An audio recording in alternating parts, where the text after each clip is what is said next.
Bonjour à tous. Je suis tombé sur cet article récemment et j'avais envie d'en faire une petite vidéo rapidement, ça servira d'illustration en quelque sorte, à propos de certaines choses dont je parle au sujet du féminisme et de son traitement sexiste et ironiquement patriarcal des violences subies par les hommes et les femmes. Il s'agit d'un article du Monde, publié début novembre 2018 et rédigé par Madame Mazorette. Dès le premier paragraphe, on sait forcément qu'il s'agit d'un article féministe étant donné qu'on ne parle que des jeunes filles, alors que le sondage utilisé comme source ainsi que son communiqué de presse parle bel et bien des jeunes filles comme des garçons. Là, on peut voir une des techniques que le féminisme emploie pour maintenir sa légitimité et donc son pouvoir en occultant sciemment, et j'insiste là-dessus, il s'agit d'une volonté et pas d'une erreur, les violences subies par les hommes et plus particulièrement les garçons dans ce cas précis. Le sondage montre en effet qu'il y a plus de filles victimes que de garçons, mais on sait très bien que les garçons en parlent beaucoup moins, justifient beaucoup plus ce qu'ils ont subi et ont plus de difficultés à qualifier ce qu'ils ont subi comme étant non consenti. Ensuite, on voit qu'elle aborde un récent sondage sur Twitter. C'est d'ailleurs assez étrange qu'elle n'ait pas pris cet article de Mademoiselle, par exemple, dans lequel le consensus est de dire que quand c'est la femme qui fait l'exacte même chose, c'est pas grave. Les hommes ont tout simplement le sentiment du sacrifice tel qu'inculqué par la nature ou le patriarcat, comme vous voulez. Alors quand ils subissent les mêmes choses que les femmes, il n'en faut pas tout un plat et de toute façon, ils n'en ont pas le choix parce que personne ne sera là pour les plaindre. Ils apprennent donc à être satisfaits de la situation. Ils sont simplement contents d'avoir rendu service, d'avoir été utiles, même si ça leur dépend. Ils suppriment leur volonté propre.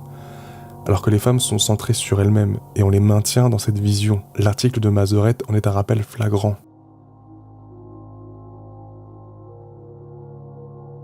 Très rapidement, j'ai jeté un coup d'œil sur ce sondage. Là encore, les filles sont mises en avant aux dépens des garçons, alors qu'encore une fois, tout le monde sait pertinemment que les garçons ont plus de mal à en parler. D'ailleurs, le sondage ne prend pas en compte les enfants qui n'ont rien dit à personne, étant donné que les questions sont posées aux parents. Mais si on vit dans un patriarcat, comme le prétendent les féministes, admettons pourquoi pas, alors les parents devraient mentir plus souvent au sujet de la victimation de leur fils plutôt qu'à propos de celle de leur fille. Et pareil pour leurs fils. Les fils devraient être bien plus silencieux que leurs filles, étant donné qu'ils ont plus honte à cause de ce même patriarcat, si on admet qu'il existe. Pourquoi aucun de ces féministes ne prend ce genre d'aspect en compte dès que ça pourrait servir à sensibiliser au sujet de toutes les victimes et pas seulement des femmes et des filles? La réponse est simple, le féminisme est avare de pouvoir et pas d'égalité. Et le pouvoir du féminisme repose sur l'oppression fantasmée ou non des femmes. Alors ils ont tout intérêt à faire comme si les femmes étaient plus opprimées que les hommes. Ce n'est pas un combat pour la justice ou pour l'égalité, mais simplement un jeu de pouvoir pour les féministes. Dans cette quête, le féministe de base n'a aucun scrupule à occulter les femmes qui ne valident pas non plus son idéologie. Ainsi, le féministe dira qu'il n'existe pas de femmes violées par d'autres femmes, comme on peut le voir ici. C'est marrant parce que, en parallèle, on peut observer que les couples lesbiens sont les couples les plus violents. Mais bon, simplement un hasard, j'imagine. C'est un problème que j'avais abordé dans cette vidéo, et auquel je fais encore et toujours face. Par exemple, j'ai essayé récemment de déterminer la part des victimes de viol ayant conscience que ce qu'elles ont subi est un viol ou non dans le but d'en faire une vidéo. Mais alors qu'on peut lire parfois des discussions au sujet du sexe des personnes agressant des hommes, la question ne se pose jamais au sujet des femmes victimes, comme s'il était impossible qu'une femme puisse être violée par une autre femme. On voit aussi ce genre de propos dans les rares cas où des féministes tentent de sensibiliser à la cause des hommes, par exemple dans ce court-métrage, où là ce qui est dit c'est que oui, il existe des hommes qui sont battus, mais ce sont forcément des hommes battus par des hommes. Et comme le disent de grands penseurs de notre génération, la majorité des auteurs d'homicides sont des hommes aussi, donc l'un dans l'autre, ça s'annule. À aucun moment le féminisme n'a pour but d'aider les victimes. Il a pour but d'aider les femmes, qu'elles soient coupables ou victimes. Mais quand il faut choisir, c'est la femme coupable qui prévaut. Parce que pour que la légitimité du féminisme reste intacte, il faut nier au mieux la violence des femmes. Alors selon la logique féministe, il vaut mieux occulter l'existence d'une femme coupable plutôt que de révéler l'existence d'une femme victime. Alors juste une chose que je préfère préciser rapidement, il s'agit pas à aucun moment de blâmer les femmes et ni les victimes. C'est juste que, à titre personnel par exemple, en tant qu'homme victime de viol, je me sens plus proche d'une femme victime de viol que d'un homme violé par un homme par exemple. Parce que souvent quand j'en parle à des féministes, on minimise mon vécu en présumant que c'est forcément par un autre homme. Et ce genre de comportement n'est jamais arrivé vis-à-vis d'une femme victime d'une autre femme. Bon, j'en ai pas rencontré personnellement, mais de ce que j'ai pu voir à droite à gauche, ça n'arrive jamais. Ça n'arrive jamais, ce genre de choses-là, de la part de femmes victimes d'autres femmes. Alors que ça arrive que des hommes violés ou battus par l'autre homme viennent te sortir ça dans la gueule, par exemple, typiquement comme dans cette vidéo. Et bien sûr, ça arrive de la part de femmes violées par des hommes ou de féministes ou ce genre de choses-là, si vous voulez. Ce que je veux dire, c'est que c'est pas un combat contre les femmes. Le fait de vouloir faire comprendre qu'elles peuvent être tout aussi méchantes que les hommes, c'est pas un combat contre les femmes, c'est un combat contre les personnes méchantes, tout simplement, pour montrer que ce ne sont pas spécialement des hommes ou des femmes, ce sont simplement des personnes méchantes. Et pareil pour les victimes. Bon, ensuite, là, on atteint des sommets de sexisme. Tout ce qu'elle dit là est valable pour les femmes aussi. Putain, mais à quel point faut être con pour ne pas en avoir conscience? Combien de femmes pensent qu'une érection est la marque du consentement, par exemple? Combien de femmes pensent qu'un homme a forcément envie de coucher avec elle? Souvent, on me répond que le féminisme se bat contre ça. Ah putain, c'est pas évident, hein? Féministes, vous êtes complices! White féministes, vous êtes complices! White féministes, vous êtes complices! White féministes, vous êtes complices! Bon, et pour finir, comme je sais qu'on va encore et toujours me dire que ce n'est pas représentatif du vrai féminisme ou ce genre de choses-là, je vous présente Madame Emmanuelle Pied.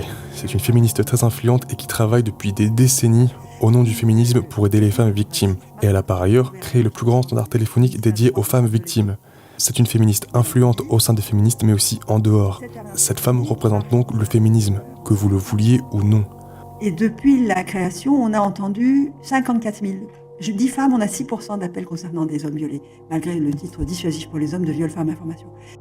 J'ai franchement beaucoup de mal à vous comprendre là-dessus, aux quelques féministes qui regardent ma vidéo. En quoi vous, avec votre cul vissé sur votre chaise à ne rien faire de vos journées, pour les hommes ou les femmes ou que sais-je, seriez plus représentatif que cette femme-là qui, elle, bouge son cul depuis 30 ans? Cette femme-là définit le féminisme, pas vous. Et toutes vos bonnes intentions n'y changent rien. Seules vos actions comptent et vous ne faites rien. Elle, si. Alors c'est elle qui définit bien mieux le féminisme que vous. Et en l'occurrence, là en plus, elle est plutôt respectée parmi les féministes. Voyons donc ce que dit cette femme quand elle est auditionnée par la commission des lois. Et quand même, se dire que notre pool de violeurs et notre pool de femmes victimes est totalement corrélé au fait que les enfants ont été maltraités petits et qu'on les a pas protégés, je pense que quand même ça devrait alerter les députés que vous êtes. C'est insupportable. Moi j'ai suivi des enfants en prison parce qu'ils étaient agresseurs sexuels ou criminels. Les 119 premiers de la première série que j'ai fait à Villepinte entre 97 et 2000, 100% avaient eu dans leur enfance des trucs affreux. Mais je veux dire, maltraitance grave, agression sexuelle, abandon grave, venir d'un pays déjanté où ils avaient assisté ou participé à des massacres.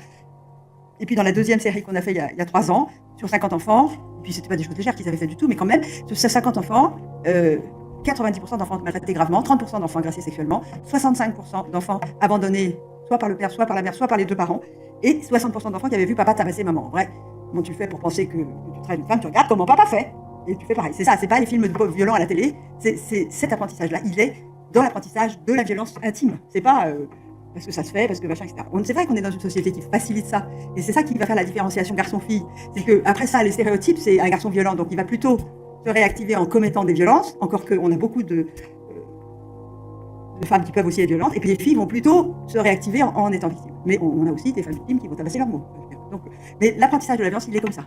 Cette audition est l'une de celles qui sont à l'origine du projet de loi sur les violences sexuelles et sexistes.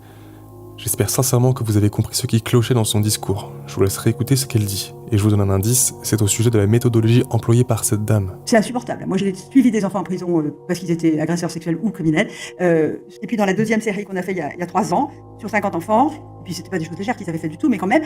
Alors, je vais expliquer pour ceux qui n'auraient pas compris. Pour déterminer la réaction des garçons et des filles victimes de violences dans l'enfance, elle a interrogé des filles et des garçons. Ce qui en soi est déjà un exploit. C'est pas si fréquent qu'on interroge aussi les garçons. Donc, crachons pas dans la soupe, il faut le reconnaître. Elle a aussi pensé à interroger des garçons. Ça en dit long sur le niveau de la recherche féministe au passage, mais bref. Regardons de plus près l'identité des garçons et des filles. Les filles interrogées proviennent en partie de refuges. Ce sont donc simplement des victimes, ni plus ni moins. Les garçons interrogés ne peuvent pas provenir de refuges pour la simple et bonne raison qu'il n'en existe aucun. Alors, où a-t-elle trouvé ces garçons victimes ou ces jeunes hommes victimes ? Bah c'est simple, dans des prisons. C'est pas une blague. Les filles qu'elle a interrogées étaient des victimes, uniquement. Elles n'avaient pas été condamnées pour quoi que ce soit, c'était simplement des victimes. Mais les garçons qu'elle a interrogés étaient tous, sans exception, des coupables. Enfin, y a que moi qui vois le délire là, derrière ça. Elle a interrogé des hommes condamnés pour diverses agressions sexuelles et, oh surprise, elle a trouvé qu'ils avaient, en grande partie, été victimes dans leur enfance. Putain, mais s'il vous plaît, dites-moi que vous voyez ce qui cloche là. Cette femme n'a pas interrogé d'un côté des hommes et de l'autre des femmes. D'un côté, elle a interrogé des victimes qui étaient des femmes et des coupables qui étaient des hommes. Et ces coupables étaient parfois des victimes. pourrait me dire que ça concerne que 2 études, et comme par hasard, pile poil les 2 études que cette femme-là présente devant la commission des lois. Bon, très bien, alors je vous renvoie à cette étude de Johnson qui utilise l'exact même procédé malhonnête pour valider l'idéologie complètement fausse et absurde du féminisme. Et ce n'est pas une étude volontairement nulle que j'ai choisie, mais une étude éminente sur le sujet citée des milliers de fois. Voici l'état de la recherche féministe. Alors rapidement, ce que montre l'étude de Johnson, c'est que il y a beaucoup de sondages américains qui montrent qu'il y a autant d'hommes victimes de violences conjugales que de femmes. Et ce depuis 1975, je crois. Des sondages à l'échelle nationale avec une méthodologie impeccable et tout, rien à redire. Et du coup, là, c'est ce qu'il dit. Il dit que ça, c'est la violence commune. En gros, c'est juste une baffe, etc. Donc ça, il dit qu'en fait, on s'en fout. Et après, comment il a fait pour dire que les femmes étaient principalement victimes de terrorisme patriarcal et pas les hommes? Il allait voir dans des refuges pour femmes battues. Et c'est tout, parce qu'il n'y a pas de refuge pour hommes battus, en fait. Donc il considère que sa méthodologie est meilleure pour définir la violence conjugale, plutôt qu'une méthodologie objective, impartiale, qui interroge autant d'hommes que de femmes, qui leur pose les mêmes questions, etc. Le féminisme, mesdames et messieurs. Au-delà de minimiser le nombre d'hommes victimes, le féminisme est prêt à aller plus loin pour justifier son idéologie. Par exemple, quand on dit qu'il y a quasiment autant d'hommes battus que de femmes en France, en prenant en compte le silence des hommes et tout, qu'on arrive à 40-45%, ou même quand on prend les chiffres bruts de 33% pour les derniers chiffres, quand on dit qu'une victime sur 3 est un homme, il va y avoir des féministes qui vont débarquer, qui vont nous dire que en fait non, les hommes sont quasiment jamais victimes de violences conjugales, et si on a l'impression qu'ils le sont autant, c'est justement parce qu'on ne fait pas la différence dans les sondages, et c'est vrai, entre le terrorisme patriarcal et la simple claque occasionnelle. Sauf que ça, ce que ça veut dire, c'est que si ces sondages ne font pas cette différence-là, ça veut dire qu'ils ne font pas la différence pour les femmes aussi.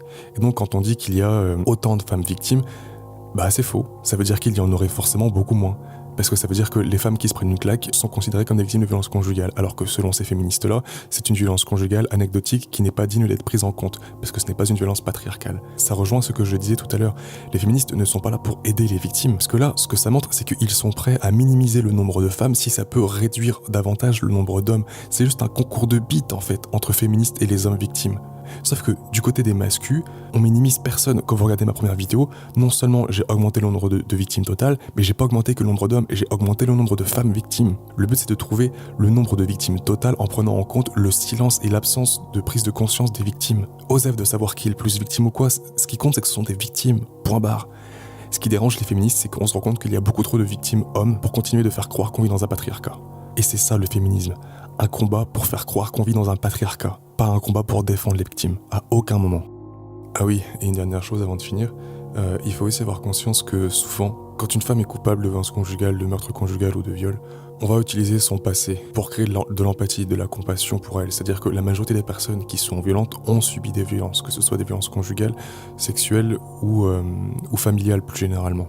Et du coup, souvent, ce qu'on voit, c'est que les femmes violentes ou violeuses ont subi ça dans leur enfance. Et j'insiste là-dessus, le but est de créer de la compassion, de justifier son acte. Et on voit la même chose dans les couples quand la violence est réciproque.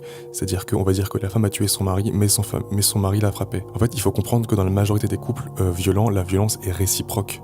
Donc oui, quand la femme bute son mari, il y a de grandes chances que son mari l'a frappée. Mais il y a de grandes chances qu'elle-même frappait son mari. Ça va dans les deux sens. Et donc au final, ça n'excuse en rien son geste, et c'est pareil dans l'autre sens. Si un homme bute sa femme et qu'il sort l'excuse « oui, mais elle était violente », si elle était violente au moment où il l'a tuée, oui, c'est la légitime défense, mais sinon ça n'en était pas, et il mérite la prison ferme, point barre. Si c'est un meurtre de sang-froid, à un moment où il n'était pas en danger immédiat, le meurtre n'est pas justifié. Le fait que ce ne soit pas simple d'aller porter plainte et tout, ça ne change rien, ça ne justifie pas un meurtre, point barre. Que ce soit pour les hommes ou les femmes. D'un côté, on a les féministes qui vont déculpabiliser les femmes violentes ou meurtrières ou violeuses sous prétexte qu'elles n'ont pas une vie toute rose. Et de l'autre, là on voit Emmanuel Pied qui fait exactement l'inverse, qui tente de faire croire que les hommes victimes sont coupables. Putain, mais là on est en plein dans la culture du viol. Putain, mais c'est ouf la projection que ces crétins de féministes font, quoi. C'est eux qui déculpabilisent certains coupables et qui culpabilisent certaines victimes. Donc là on est dans la culture du viol parfaitement. Et comment ils font pour distinguer qui est coupable et qui est innocent ? Sur la base du sexe. Les féministes sont ceux qui encouragent la culture du viol aujourd'hui et ceux qui encouragent le sexisme. Pour finir, dernier aspect, pour savoir qui réellement se bat contre ce genre de choses-là, regardez tout simplement. J'ai contacté au moins une bonne dizaine de vidéastes féministes ou journalistes, dont celle à qui j'ai répondu. Rien n'a changé. y compris dans leur rhétorique. Il n'y a qu'une féministe qui a changé. Regardez sur mon Twitter, j'ai épinglé l'extrait en question. Et ça, c'est la dernière étape pour occulter les hommes. Par exemple, quand on regarde les travaux de Muriel Salmona, elle fait des sondages sur le sujet, et ces sondages-là sont diffusés via Twitter, par exemple. Mais putain, mais je vous jure que c'est une plaie de suivre l'actualité de ces associations-là. J'ai dû tenir quelques semaines, quelques mois au grand maximum, mais je vous jure que c'est impossible de tenir le coup. En tant qu'homme victime, je veux dire, ou en tant que... Même pas forcément en tant qu'homme victime, en tant que victime qui n'est pas féministe, quoi. Ce sont des individus qui sont tribaux, ils sont incapables de mettre de côté la divergence d'opinion au nom du bien-être commun supérieur. Encore une fois, c'est un combat idéologique, pas de victime contre coupable, mais un combat idéologique. Ils jetteraient toutes les victimes qui ne sont pas féministes sous un train si ça pouvait les aider. Ils en ont rien à foutre. Et le pire, c'est que je crois qu'ils le savent un petit peu, ou alors ils sont en pleine dissonance cognitive, mais par exemple dans la dernière étude de Muriel Salmona, j'ai la flemme de chercher, je suis désolé, mais j'ai la flemme de la retrouver, elle disait que normalement elle devrait trouver dans son étude que 16% des victimes de viol sont des hommes, parce que c'est le chiffre que trouve l'ONDRP, et elle fait confiance à cet institut-là. Donc ok, très bien, au moins elle dit qu'il représente 15 à 16%, et pas qu'il représente entre 0 et 10%, c'est déjà bien. Mais le truc qu'il y a, c'est que ce qu'on voit, c'est que dans son sondage, il y a que une cinquantaine ou une soixantaine d'hommes qui ont répondu, sur plus d'un millier de femmes, sur 1200, 1300 femmes, je crois. Et elle se dit pas, putain, peut-être que c'est parce que je suis putain de misandre sur mon Twitter, quoi. Elle se dit pas, tiens, ça vient peut-être de là.